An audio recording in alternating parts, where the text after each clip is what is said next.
On August 2, 2026, the 81-year-old architect of the modern Democratic Party issued a blunt ultimatum on national television. James Carville announced he would leave the party if socialist streamer Hasan Pyker becomes a leading voice, stating, "I have no intention of ever being in the same political party with that guy. One of us is going to leave." Welcome to Shasta Unfiltered. Today, we are analyzing the math and the demographics behind this political realignment, and why a veteran strategist is calling for an active schism. James Carville is the primary architect of the moderate Democratic establishment. His work as the strategist behind the Clinton coalition defined the party's center for decades. Throughout the 1990s, he engineered a strategy that pulled Democrats toward the middle.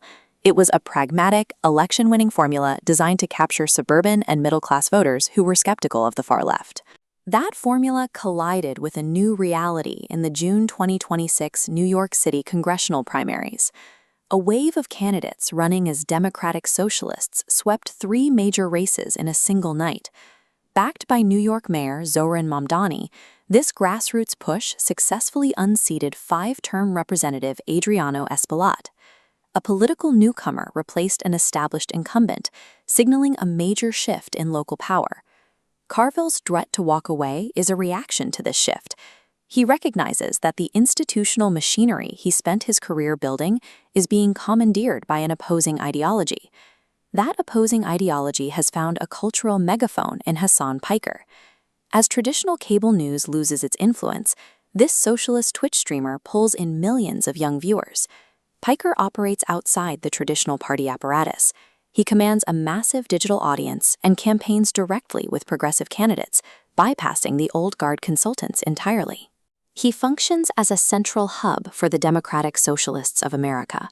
This group relies on digital dominance to secure primary wins in deep blue districts, where the general election is practically guaranteed to the winner. Carville used to rely on top-down messaging to control the party's narrative.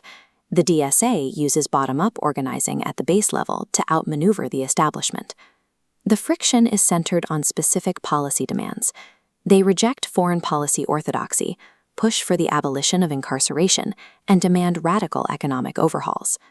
The progressive wing is no longer participating on the sidelines. They are actively overriding the establishment to dictate the party's cultural tone and baseline demands. Polling data from the last few years explains why this shift is happening.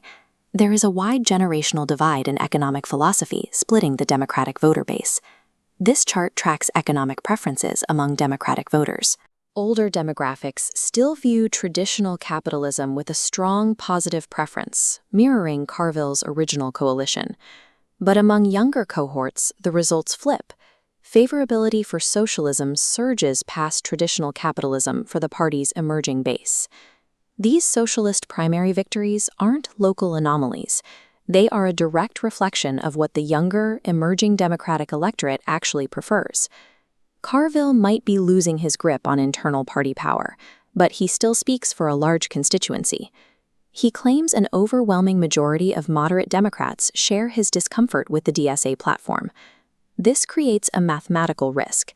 If these moderates feel alienated by the party's leftward lurch, they may abandon the coalition entirely in the upcoming 2026 midterms. These are the working class and suburban voters who decide national elections. As we head toward 2026 and 2028, they are weighing whether to stay in a party that many feel has moved beyond them. High-profile breaks like this can serve as a catalyst. By threatening to leave, Carville provides political cover for moderate voters who may follow him out the door. Let us know what you think the party's future holds in the comments. Make sure to hit the like and subscribe buttons, and visit ShastaUnfiltered.com for more news. The ultimate question isn't whether the party has left James Carville behind. The real test is whether millions of moderate voters are about to follow him.